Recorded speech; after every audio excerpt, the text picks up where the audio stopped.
அனைவருக்கும் அண்ணா சீரியலின் சுவாரஸ்யமான கதைப்பகுதி. கரை ஒதுங்கிய செப்பல், உயிரிழந்த ரத்னா, கைதாகும் வெங்கடேஷின் குடும்பம். இன்றைய episode update.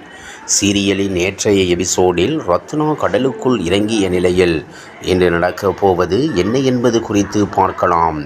Tamil சின்னத்திரையில் G Tamil தொலைக்காட்சியில் திங்கள் முதல் சனி வரை இரவு 8:30 மணிக்கு ஒளிபரப்பாகி வரும் பிரபலமான சீரியல் அண்ணா.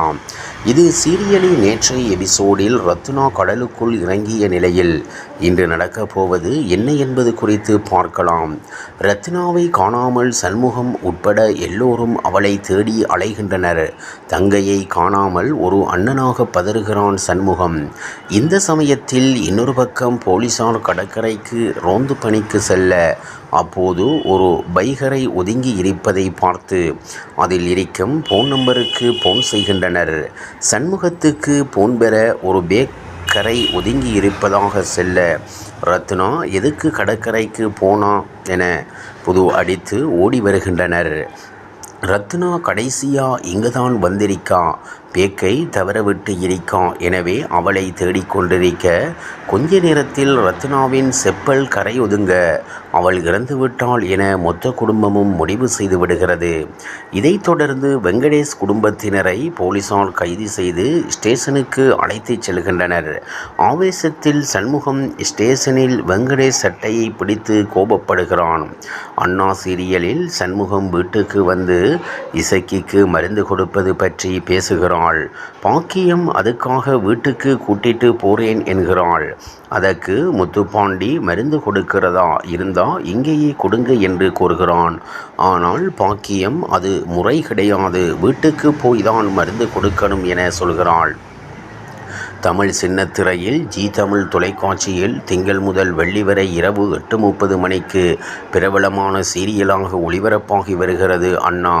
இந்த தொடரின் நேற்றைய எபிசோடில் வைஜெயந்தி வீரா எஃப்ஐஆரை போட்டு போலீஸ் வேலைக்கு வர முடியாதபடி செய்வதாக கூறுகிறாள்.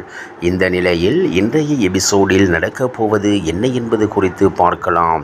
அதாவது அண்ணா சீரியலில் முத்துப்பாண்டி சொன்னதை கேட்டு தனது மகனை மன்னிப்பு கேட்க சொல்கிறாள் வைஜெயந்தி. இதனால் வேற வழியில்லாமல் மன்னிப்பு கேட்ட கௌதம், என்னையே மன்னிப்பு கேட்க வச்சிட்டில, உன்னை சும்மாவே விடமாட்டேன் என்று எச்சரிக்கை செய்து கிளம்பிவிட்டு செல்கிறான்.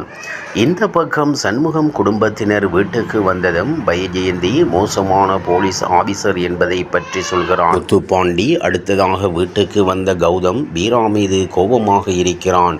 அப்போது வைஜெயந்தி அவ மேலே ஒரு எஃப்ஐஆர் போட்டு போலீஸாக முடியாத மாதிரி பண்ணிடுறேன் என்று சொல்கிறாள். ஆனால் கௌதம் அது மட்டும் போதுமா என ஆவேசமாக கத்துகிறான். அதற்கு வைஜெயந்தி யாருக்கு என்ன பண்ணணும்னு எனக்கு தெரியும் என கூறிவிட்டு உள்ளே போகிறாள். அதன் பின்னர் கௌதமின் பாட்டி, உங்க அம்மா கிட்ட நீ எதுக்கு அனுமதி கேட்டுட்டு இருக்கிற, அவளை என்ன பண்ணணுமோ அதை பண்ணு, நான் பார்த்துக்கிறேன் என்று ஏற்றி விடுகிறாள். இதனை அடுத்து சண்முகம் வீட்டுக்கு வந்து இசக்கிக்கு மருந்து கொடுப்பது பற்றி பேசுகிறாள்.